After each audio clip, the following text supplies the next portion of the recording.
ಶಿಡ್ಲಘಟ್ಟ ತಾಲೂಕಿನ ಜಂಗಮಕೋಟೆ ಹೋಬಳಿಯ 13 ಹಳ್ಳಿಗಳಿಗೆ ಸೇರಿದ 2823 ಎಕರೆ ಜಮೀನು ಕೆಡಿಬಿಗೆ ಸರ್ಕಾರ ಅಧಿಸೂಚನೆ ಹೊರಡಿಸಿದೆ.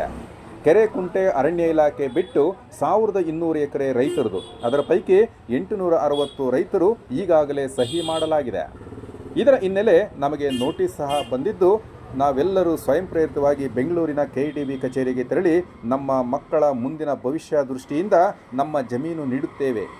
ನಮಗೆ ಮಧ್ಯವರ್ತಿಗಳ ಹಾವಳಿ ತಪ್ಪಿಸಿ ಪ್ರತಿ 1 ಎಕರೆಗೆ 1 ಕೋಟಿ ರು ನಿಗದಿಪಡಿಸಿದಲ್ಲಿ ನಿಮ್ಮೊಂದಿಗೆ ನೇರ ಬರಲು ನಾವು ಸಿದ್ಧರಿದ್ದೇವೆ ಎಂದು ಕೆಡಿಬಿ ಜಮೀನುಗಳ ರೈತರ ಹೋರಾಟ ಸಮಿತಿ ಮುಖಂಡ ರಾಮಾಂಜನಪ್ಪ ತಿಳಿಸಿದರು. ನಗರದ ಪ್ರವಾಸಿ ಮಂದಿರದಲ್ಲಿ ಶಿಡ್ಲಘಟ್ಟ ತಾಲೂಕು ಜಂಗಮಕೋಟೆ ಹೋಬಳಿಯ ಕೆಡಿಬಿ ಜಮೀನುಗಳ ರೈತರ ಹೋರಾಟ ಸಮಿತಿ ಮತ್ತು ದಲಿತ ಮುಖಂಡರಿಂದ ಸುದ್ದಿಗೋಷ್ಠಿ ನಡೆಸಿ ಮಾತನಾಡಿದರು. ರಿಯಲ್ ಎಸ್ಟೇಟ್ ವ್ಯಾಪಾರಿಗಳು ಕಡಿಮೆ ಬೆಲೆಯಲ್ಲಿ ಕೃಷಿಯ ಭೂಮಿಯನ್ನು ಖರೀದಿ ಮಾಡಿ ಲೇಔಟ್ಗಳು ನಿರ್ಮಿಸಿಕೊಂಡು ಕೋಟ್ಯಾಧಿಪತಿಗಳಾಗುತ್ತಿದ್ದಾರೆ.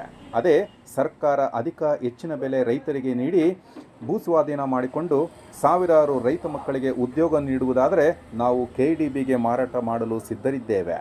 ಶಿಡ್ಲಘಟ್ಟ ತಾಲೂಕು ಹೊರತುಪಡಿಸಿ ಉಳಿದೆಲ್ಲ ತಾಲೂಕುಗಳು ಅಭಿವೃದ್ಧಿಯತ್ತ ಸಾಗುತ್ತಿವೆ. ಆದರೆ ಶಿಡ್ಲಘಟ್ಟ ತಾಲೂಕು ಯಾವುದೇ ಅಭಿವೃದ್ಧಿ ಇಲ್ಲದೆ ಕ್ಷೀಣಿಸುತ್ತಿದೆ. ಹಾಗಾಗಿ ನಮ್ಮ ಮಕ್ಕಳ ಮುಂದಿನ ಭವಿಷ್ಯಕ್ಕಾಗಿ ನಮ್ಮ ಜಮೀನು ನಾವು ನೀಡಲು ಸಿದ್ಧರಿದ್ದೇವೆ ಎಂದರು.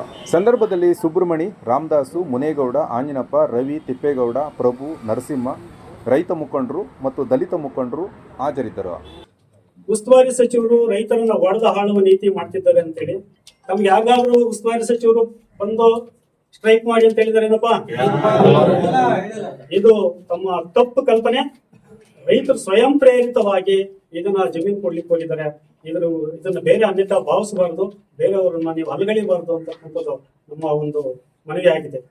ಅನಂತರ ತಾವು PSL ಕಂಪನಿ 540 ಎಕರೆ ತಗೊಂಡಿದೆ. ಸಮಯ ತಗೊಂಡ್ಮೇಲೆ 5 ವರ್ಷದಲ್ಲಿ ಡೆವಲಪ್ಮೆಂಟ್ ಮಾಡ್ಬೇಕಂತ ಹೇಳ್ತಾ ಇದೆ ಅವ್ರ ಕಾನೂನಲ್ಲಿ, ಅವರ ಒಂದು ನೋಟಿಫಿಕೇಶನ್ ಅಲ್ಲಿ. 10 ವರ್ಷ ಆದ್ರೂ ಇದುವರೆಗೂ ಡೆವಲಪ್ಮೆಂಟ್ ಮಾಡಿಲ್ಲ. ಅದ್ರ ಬಗ್ಗೆ ತಮ್ಮ ನಿಲುವೇನು? ಆ PSL ಕಂಪನಿಯ ದಲ್ಲಾಳಿಗಳು ರೈತರಿಗೆ ಮೋಸ ಮಾಡಿ 1 ಲಕ್ಷ 2 ಲಕ್ಷಕ್ಕೆ ಜಮೀನು ತಗೊಂಡಿದಾರಲ್ಲ, ತಾವು ಆ ರೈತರಿಗೆ ಪರಿಹಾರ ಕೊಡ್ಲಿಕ್ಕೆ ಯಾವ್ದಾದ್ರು ಚಕಾರ ಎತ್ತಿದ್ದೀರಾ? ಇಲ್ಲ ಇದುವರೆಗೂ. ಯಾರಾದ್ರೂ ರೈತರು ಯಾರಾದ್ರೂ ಅದ್ರ ಬಗ್ಗೆ PSL ಕಂಪನಿ ವಿರುದ್ಧ ಮಾತಾಡಿದಾರೇನಪ್ಪ? ತಾವು ರೈತರ ಪರ ಇದ್ದೀರೋ, PSL ಕಂಪನಿ ಪರ ಇದ್ದೀರೋ ಅಥವಾ ಉದ್ಯಮಿಗಳ ಪರ ಇದ್ದೀರೋ ಅಂತಕ್ಕಂಥದ್ದು ನೀವೇ ಹೇಳ್ಬೇಕಾಗ್ತದೆ. ಸುಂಡ್ರಳ್ಳಿ ಹತ್ರ ಒಂದು ಯೂನಿವರ್ಸಿಟಿ ಬಂತು, ಗೊತ್ತಿದೆಯಪ್ಪ ತಮ್ಮೆಲ್ರಿಗೂ? ಮಾಧ್ಯಮಗಳಲ್ಲಿ ಪ್ರಚಾರ ಆಯ್ತು. ಸುಂಡ್ರಳ್ಳಿ ಹತ್ರ ಬಂದದನ್ನ ಬೇರೆ ಕಡೆ ವರ್ಗಾಯಿಸಿದ್ಯಾರಪ್ಪ? ಯಾರ ಸಮಯ? ಸಮಯ. ಅದೇನಾದ್ರೂ ಇಲ್ಲಿ ಯೂನಿವರ್ಸಿಟಿ ಆಗಿದ್ರೆ ಈ ತಾಲೂಕು ಅಭಿವೃದ್ಧಿ ಆಗ್ತಿರ್ಲಿಲ್ವಾ? ರೈತರಿಗೆ ಇನ್ನಷ್ಟು ಬೆಲೆ ಹೆಚ್ಚುತ್ತಾ ಇತ್ತಾ? ಅಭಿವೃದ್ಧಿ ಆಗ್ತಾ ಇತ್ತಾ? ಮಕ್ಕಳಿಗೆ ವಿದ್ಯಾಭ್ಯಾಸ ಸಿಗ್ತಾ ಇತ್ತಾ? ಅದು ಕೃಷಿ ಭೂಮಿ ಅಂತ ಹೇಳ್ಬಿಟ್ಟು ನಾವು ಯಾರೋ ಒತ್ತಡಕ್ಕೆ ಮಾಡಲು ಸ್ಟ್ರೈಕ್ ಮಾಡಿದ್ರೆ ಆ ಯೂನಿವರ್ಸಿಟಿ ಬೇರೆ ಕಡೆ ಹೋಯ್ತು ಸಮಯ. ಈಗ ತಾವೇನ ಕೃಷಿ ಭೂಮಿ ಅಂತ ಸುಂಡ್ರಳ್ಳಿ ಹತ್ರ ನೀವು ಸ್ಟ್ರೈಕ್ ಮಾಡಿದ್ರಿ, ಹೋಗೋಣ ಈಗ ಮಾಧ್ಯಮ ಮಿತ್ರ ಮುಖಾಂತರ ಅಲ್ಲಿ ಏನಾದ್ರು ಕೃಷಿ ಭೂಮಿ ಇದ್ರೆ ತೋರಿಸ್ಬೋದು. ನಾವು ಎಲ್ಲಾ ಕೃಷಿ ಭೂಮಿ ಏನಾಗಿದೆ ಇವತ್ತು ಡೆವಲಪ್ಮೆಂಟ್ ಆಗಿ ಲೇಔಟ್ಗಳಾಗಿದೆ ಸ್ವಾಮಿ. ಅಲ್ಲಿಗೆ ನೀವು ಲೇಔಟ್ ಪರ, ಉದ್ಯಮಿಗಳ ಪರ ಇದ್ದೀರಾ, ರೈತರ ಪರ ಇದ್ದೀರಾ ಅಂತ ತಾವು ಯೋಚನೆ ಮಾಡಿ ಅದಕ್ಕೆ ರೈತರು ಉತ್ತರ ಕೊಡ್ಬೇಕಾಗುತ್ತೆ. ನಾವು ಮಾಧ್ಯಮದ ಮೂಲಕ ಮತ್ತೊಮ್ಮೆ ನೀವೇನಾದ್ರೂ ಇದೇ ರೀತಿ ತೇಜೋವತೆ ಮಾಡಿದ್ರೆ ಮಾಧ್ಯಮದ ಮುಖಾಂತರ ಮನವಿ ಮಾಡ್ತಿದ್ರೆ ರೈತರು ಮತ್ತೊಮ್ಮೆ ಉಗ್ರ ಹೋರಾಟ ನಿಮಗೆ ಎಲ್ಲ ಬರ್ತಕ್ಕಂಥದ್ದು ರೈತರು ಮಾಡ್ತಾರೆ ಒಂದು ಮನವಿಯನ್ನು ತಮಗೆ ತಿಳಿಸ್ಕೊಡ್ತಾ ಇದ್ದೀನಿ ಸರ್. ಮಾನ್ಯ ಮುಖ್ಯಮಂತ್ರಿಗಳು ಏನು ಅಹಿಂದ ವರ್ಗದವರಿಗೆ ನ್ಯಾಯ ಸಿಗುತ್ತೆ ಅಂತಕ್ಕಂಥದ್ದು ಏನ್ ನಂಬಿಕೆ ಇತ್ತು ಮಾನ್ಯ ಜನ ಸರ್ಕಾರಕ್ಕೆ, ಈ ದಿನ ಈ ತಾರತಮ್ಯ ಅಂತ ಏನ್ ಹೇಳ್ತಿದೀವಿ, ದಲಿತರ ಭೂಮಿಗೆ 10 ಲಕ್ಷ, ಉಳಿದಂತ ಭೂಮಿಗೆ 25-40 ಲಕ್ಷ ಕೊಡ್ತಿದ್ದಾರೆ ಮತ್ತು ಇವು ಹಿಂದೆ ಇರ್ತಕ್ಕಂಥ ಜಮೀನಿಗೆ ಕಡಿಮೆ ಬೆಲೆ ಕೊಡ್ತಿದ್ದಾರೆ. ಇದನ್ನೆಲ್ಲ ಗಮನದಲ್ಲಿ ಇಟ್ಕೊಂಡು ಈಗಲೂ ಶೋಷಣೆ ಮಾಡ್ತಕ್ಕಂಥ ಹಂತಕ್ಕೆ ಹೋಗಿದ್ದೀರಾ ಯಾರು ಈ ರೈತ ಮುಖಂಡರು. ಅದು ಶೋಷಣೆಗೆ ಇನ್ನು ಅವಕಾಶ ಇಲ್ಲ.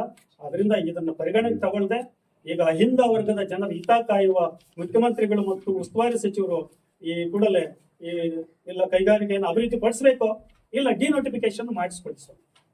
ಯಾಕೆ ಡಿನೋಟಿಫಿಕೇಶನ್ ಮಾಡಿಸ್ಕೊಡಿ ಅಂತ ಹೇಳ್ತಿದ್ರು ಅಂದ್ರೆ, ಈಗ ಪಾಣಿಯಲ್ಲಿ ಕೆಡಿಬಿ ಅಂತ ಹೇಳ್ಬಿಟ್ಟು ಎಂಟ್ರಿ ಆಗಿದೆ. ಒಬ್ಬ ರೈತ ಈಗ ಲೋನ್ ತಗೊಳಕ್ ಹೋದ್ರೆ ತಗೊಳಕ್ ಆಗ್ತಿಲ್ಲ ಸ್ವಾಮಿ. ನಾವ್ ಹೇಳ್ತಿದೀವಿ ರೈತ ಮುಖಂಡರಿಗೆ ಏನ್ ಪತ್ರಿಕಾಗೋಷ್ಠಿ ಮಾಡಿದೀರಾ, ಪಾಣಿ ತಗೊಂಡ್ ಬರ್ತೀವಿ, 20 ಲಕ್ಷ ಲೋನ್ ಕೊಡ್ಸಿ ಸ್ವಾಮಿ ನಮ್ಗೆ ಅಷ್ಟೇ. ಬ್ಯಾಂಕ್ ಅಲ್ಲಿ ಕೊಡ್ಸಿದ್ರೆ ನಿಮ್ಮಂತೆ ನಾವು ಬರ್ತೀವಿ ಸ್ವಾಮಿ. ಇಲ್ಲ ಲೋನ್ ಕೊಡ್ಸಿ, ಇಲ್ಲ ಕೆಡಿಬಿ ಏನಿದೆ ಅದು ಡಿನೋಟಿಫಿಕೇಶನ್ ಮಾಡಿಸಿ ನಿಮ್ಮೊಂದಿಗೆ ನಾವು ಇರ್ತೀವಿ. ಜಂಗಮಘಟ್ಟ ಹೋಬಳಿ ಎಲ್ಲಾ ಜಮೀನು KDB ಹೋಗ್ತಾ ಇಲ್ಲ. 13 ಹಳ್ಳಿಗಳಲ್ಲಿ ಕೇವಲ 1200 ಜನ ರೈತರದ್ದು ಮಾತ್ರ ಹೋಗ್ತಾ ಇದೆ. ಅದರಲ್ಲಿ 860 ಜನ ಈಗಾಗಲೇ ಸಹಿ ಮಾಡಿಕೊಟ್ಟಿದ್ದಾರೆ. ಇನ್ನು ಉಳಿದಂತೆ ಜನ ಯಾರು ಕೊಡೋದಿಲ್ಲ ಅಂತ ಹೇಳಿರ್ಬೋದು ಅಥವಾ ಹೋಗದೆ ಇರ್ಬೋದು. ಆದ್ರೆ ಏನು ಜಮೀನ್ ಕೊಡಕ್ಕೆ ಇಷ್ಟ ಇದ್ವಿ, ನಿಮ್ಗೆ ಸಮಾಧಾನ ಇದ್ರೆ ತಗೊಳ್ರೆ, ಇಲ್ಲಾಂದ್ರೆ ನಮ್ಮ ತಾಲೂಕು ಆಫೀಸಲ್ಲಿ ವ್ಯವಹಾರ ಮಾಡ್ಕೊಳಕಂದ್ರೆ ಒಂದು ಲೋನು ಒಂದು ವಿಭಾಗ ಮಾಡ್ಕೋಬೇಕದು ತೊಂದರೆ ಆಗ್ಬಿಟ್ಟಿದೆ. ಇಲ್ಲೆಲ್ಲ ಲಾಕ್ ಮಾಡಿ ಹಾಕ್ಬಿಟ್ಟಿದ್ದಾರೆ. ತಗೊಂಡು ನಮ್ಮ ರೈತರಿಗೆ ಅನುಕೂಲ ಮಾಡ್ಕೊಡೋದಿದ್ರೆ ಮಾಡ್ಕೊಡ್ರಿ, ಇಲ್ಲಾಂದ್ರೆ ಅದನ್ನಾದ್ರೂ ನಮ್ಗೆ ಬಿಡುಗಡೆ ಮಾಡ್ಕೊಂಡು ನಾವು ಏನೋ ಲೋನು ಫಂಡ್ ಮಾಡ್ಕೊಂಡು ನಮ್ಮ ವ್ಯವಸ್ಥೆಗೆ ನಾವು ಮಾಡ್ಕೊತೀವಿ ಅಂತ. SC ST ವರ್ಗ ಕೂಡ ಬಹಳ ಜನ ನಾವಿದ್ದೀವಿ. ಇವತ್ತು ನಮ್ಮ ಜಮೀನು ಕೊಂಡವ್ರು ಯಾರು ಒಂದನೇದು. ಎರಡನೇದು ಹೋದ್ರೆ ಎಲ್ಲೊಂದು ಕಡೆ ಅಭಿವೃದ್ಧಿ ಮಾಡ್ಕೊಂತೀವಿ, ನಮ್ಮ ಮಕ್ಕಳು ಒಂದು ಕೋಟಿನೂ ಸಿಗ್ತಾ ಇದೆ. ಮೂರನೇದು ಇವತ್ತು ಒಂದು ಲೋನ್ ಕೊಡ್ತಾ ಇದ್ದಾರೆ. ನಾನು ಜಮಕೋಟೆ ತಾಲೂಕು ಕೇಳಿದ ಆತ ಬಂದಿದ ತಕ್ಷಣ ಅದನ್ನ ಒಂದು ಬೋರ್ ಹಾಕೋಣ, ಒಂದು ವ್ಯವಸಾಯ ಮಾಡೋಣ, ಅಭಿವೃದ್ಧಿ ಮಾಡೋಣ ಅಂದ್ರೆ ಅದು ಮಾಡೋಕ್ಕಾಗ್ತಾ ಇಲ್ಲ. ಯಾಕೆ ಮಾಡೋಕ್ಕಾಗ್ತಾ ಇಲ್ಲ ಅಂದ್ರೆ ಈ ಬೆಳಗ್ಗೆ ಹೊತ್ತು ಕಣ್ಣಿ ನೋಡಿ ರಾತ್ರಿ ಹೊತ್ತು ಕಂಬಳಿ ನೋಡಿದ್ರೆ ಭಯ ಆಗುತ್ತೆ. ಅಭಿವೃದ್ಧಿ ಮಾಡೋಕ್ಕೂ ಬಿಡ್ತಾ ಇಲ್ಲ. ಇಲ್ಲಿ KDBನೂ ಆಗ್ತಾ ಇಲ್ಲ. ಇಲ್ಲಿ ಕ್ಯಾನ್ಸಲ್ ಅನ್ನ ಮಾಡ್ಬಿಟ್ಟು ನಾವೇನು ಮೊದಲಿಂದ ನಾವೇನು ಕೈಗಾರಿಕೆ ಅಭಿವೃದ್ಧಿ ಪರವಾಗಿ ನಿಂತ್ಕೊಂಡಿದ್ವಿ ಅಂದ್ರೆ, ಇವತ್ತು SC ST ಜಮೀನುಗಳು 5 ಲಕ್ಷ 6 ಲಕ್ಷದಿಂದ 10 ಲಕ್ಷ ಮೇಲೆ ಯಾವತ್ತೂ ಹೋಗಿಲ್ಲ. ಅದಕ್ಕೆ ಇವತ್ತು ಕೈಗಾರಿಕಾ ಅಭಿವೃದ್ಧಿ ನಮ್ಮ ಕಡೆ ಬಂದಿರೋದ್ರಿಂದಾಗಿ ಸರ್ಕಾರದವರು ನಾವು ಇಲ್ಲಿ ಕೈಗಾರಿಕಾ ಅಭಿವೃದ್ಧಿ ಮಾಡೋದ್ರಿಂದ ನಮ್ಗೆ ಅನುಕೂಲಗಳು ಜಾಸ್ತಿ ಆಗ್ತಾ ಇದೆ. ಕಾರಣ ಏನಂದ್ರೆ ನಿರುದ್ಯೋಗ ಸಮಸ್ಯೆ ಫಸ್ಟ್ ತಾಲೂಕಿನ ನಿರುದ್ಯೋಗ ಸಮಸ್ಯೆ ಬಗೆಹರಿತಾ ಇದೆ. ಆಮೇಲೆ ವಿದ್ಯಾವಂತರಿಗೆ ಈಗ ನಾವು ವಿದ್ಯಾವಂತರು ಬೇರೆ ಕಡೆ ಹೋಗಿ ಕೈಗಾರಿಕೆ ಇದಕ್ಕೆ ಹೋಗಿ ಬೇರೆ ಡಿಸ್ಟ್ರಿಕ್ಟ್ನಲ್ಲಿ ಕೆಲಸ ಮಾಡ್ತಾ ಇದ್ದಾರೆ. ಆಮೇಲೆ ಇಲ್ಲಿ ಆಗೋದ್ರಿಂದ ನಮ್ಮ ಮಕ್ಕಳು ನಮ್ಮ ಎದುರುಗಡೆ ಇರ್ತಾರೆ ಕೆಲಸದಿಂದ. ಸುಮಾರು ಜನ ಹೆಣ್ಮಕ್ಳ ಕಡೆಯಿಂದ ಹಿಡಿದು ಗಂಡು ಮಕ್ಕಳು ವಲಸೆ ಹೋಗ್ತಿದ್ದಾರೆ ಹೊರಗಡೆಗೆ ಕೆಲಸಕ್ಕೆ.